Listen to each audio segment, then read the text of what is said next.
Hello बच्चों, आइए प्रश्न को देखते हैं। उन सभी धनात्मक संख्याओं के जोड़ों को ज्ञात कीजिए जिनका योग जो है 24 है तथा उन संख्याओं को ज्ञात कीजिए जिनका गुणनफल उच्चिष्ट हो।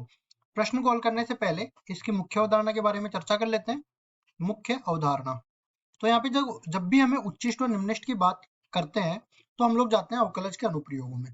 जैसे मान लो कि y बराबर में fx कोई फलन दिया गया है, अवकलज का अनुप्रयोग मतलब अवकलन तो करना पड़ेगा। तो dy बटा dx किया, इधर अपने को मिल गया f डेश x के बराबर। अब देखिए, उच्चिष्ट का मतलब ये होता है कि f डेश x को 0 के बराबर करो और यहाँ से निकालो क्रांतिक बिंदु। मान लो कि मेरे को मिल गए क्रांतिक बिंदु 2 x1 और x2। अब देखो, प्रथम अवकलज परीक्षण से हम लोग उच्चिष्ट या निम्निष्ट मान कैसे ज्ञात करते हैं। यहाँ से मैंने कहा कि संख्या रेखा पर इस तरह से मैंने पहले ही निर्धारित कर दिया कि x2 x1 से बड़ा है, तो x1 तो इस तरफ आएगा और x2 इसके दाईं तरफ आने वाला है। अब मैं क्या बोलता हूँ कि x2 से बड़ा कोई भी मान इसमें रखता हूं तो f डेश x जो है धनात्मक चिन्ह देता है, तो यहाँ पे धनात्मक बोल दिया। अब x1 से x2 के बीच में मान लो ऋणात्मक चिन्ह देता है तो ऋणात्मक डाल दिया। इसी तरह x1 से छोटा कोई भी मान रखते हैं तो f डेश x धनात्मक चिन्ह दे देगा, तो इधर धनात्मक आ गया। अब देखो, f डेश x या dy बटा dx क्या बताता है, स्पर्श रेखा की ढाल को बताता है। मतलब स्पर्श रेखा की ढाल पहले धनात्मक थी फिर ऋणात्मक, तो वक्र क्या होगा, वक्र पहले बढ़ेगा और फिर घटना स्टार्ट कर देगा। इसी तरह यहाँ पे पहले वक्र घटेगा और फिर बढ़ना स्टार्ट कर देगा। आप देख सकते हो ये तो उच्चिष्ट है और ये निम्निष्ट है। अब देखो यहाँ पे जो मैंने x1 और x2 के मान निकाले थे जो क्रांतिक बिंदु मान के, अगर उन्होंने यहाँ पे उच्चिष्ट या निम्निष्ट मान दे दिए हैं तो उनको चरम बिंदु बोलते हैं, अन्यथा उनको चरम बिंदु नहीं बोलेंगे, केवल क्रांतिक बिंदु बोलेंगे।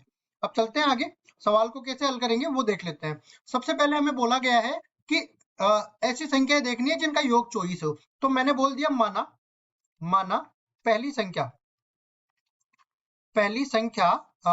x है, x है। अब देखो दूसरी संख्या क्या हो जाएगी, दोनों का योग जो है 24 के बराबर होने चाहिए, तो दूसरी संख्या को मैं 24 माइनस x मान लेता हूं। तो दूसरी संख्या 24 माइनस x होगी, ठीक है। और ये क्यों होगी, क्योंकि दोनों का जो योग है वो 24 के बराबर है। ये समझ में आ रही है बात। अब उसके बाद में देखिए, हमें फलन बनाना है क्या, इनके गुणनफल का फलन बना लेते हैं और उसी को हमने उच्चिष्ट बनाना है। तो देखिए फलन क्या बन जाएगा, fx बराबर में एक तो संख्या आ जाएगी x और दूसरी संख्या आ जाएगी 24 माइनस x। ये अपने पास फलन बन गया। इसको देखो आगे हल भी करेंगे ना तो ये बन जाएगा 24 x माइनस में x की घात 2 के बराबर। अब देखो इसको उच्चिष्ट बनाना है तो इसका अवकलन करना पड़ेगा। यहाँ पे f डेश x बनाते हैं, इसका अवकलन करते हैं तो 24 माइनस में 2x बन जाता है, ठीक है। ये बन गया अवकलन। अब उसके बाद क्रांतिक बिंदु निकालने के लिए हमें क्या करना पड़ेगा, पहले तो इसको थोड़ा सरल कर लेते हैं। इसमें 2 बेनिश ले लेता हूं तो बन जाएगा ये 12 माइनस में x के बराबर, ठीक है। अब देखो आगे मैं क्या करता हूँ, इस f डेश x को 0 के बराबर कर दूंगा क्योंकि मेरे को क्रांतिक बिंदु निकालने हैं। मतलब कि 2 गुणा में 12 माइनस x को 0 के बराबर करना पड़ेगा। यहाँ से मेरे को x का मान 12 के बराबर मिल गया। अब लगाते हैं इसमें प्रथम अवकलज परीक्षण। तो इसमें देखो x बराबर 12 केवल एक ही बिंदु आया, x बराबर 12 यहाँ पे रख दिया। फिर हम देखते हैं यहाँ से x से बड़ा मतलब 12 से बड़ा कोई भी यहाँ पे मान रखते हैं ना संख्या का, 12 से बड़ा कोई भी संख्या, तो यहाँ से देख सकते हो आप ये ऋणात्मक मान दे देगा, तो इधर तो ऋणात्मक और 12 से छोटा रखने पर ये f डेश x धनात्मक चिन्ह दे देगा।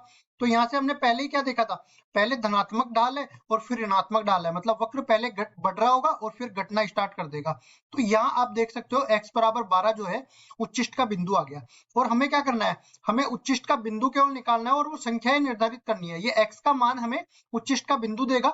तो मैं बोल सकता हूं कि x बराबर 12 पर दोनों संख्याओं का गुणनफल, दोनों संख्याओं का गुणनफल उच्चिष्ट होगा।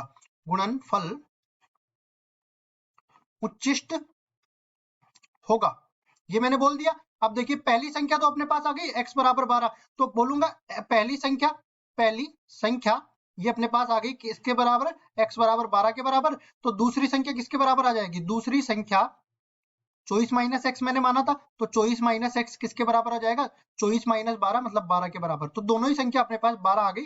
तो यहाँ से कह सकते हैं कि 12 के 2 टुकड़े करेंगे हम, 24 के 2 टुकड़े करेंगे 12 12, इनका गुणनफल जो है 12 गुणा में 12 जो आएगा 144, ये उच्चिष्ट हो जाएगा, ठीक है। तो दोनों संख्याएं कौन कौन सी हो गई, दोनों संख्याएं अपने पास आ गई, एक 12 और 12, ये अपने पास उत्तर हो जाएगा। आशा करता हूँ ये सवाल आपको समझ में आया होगा। धन्यवाद।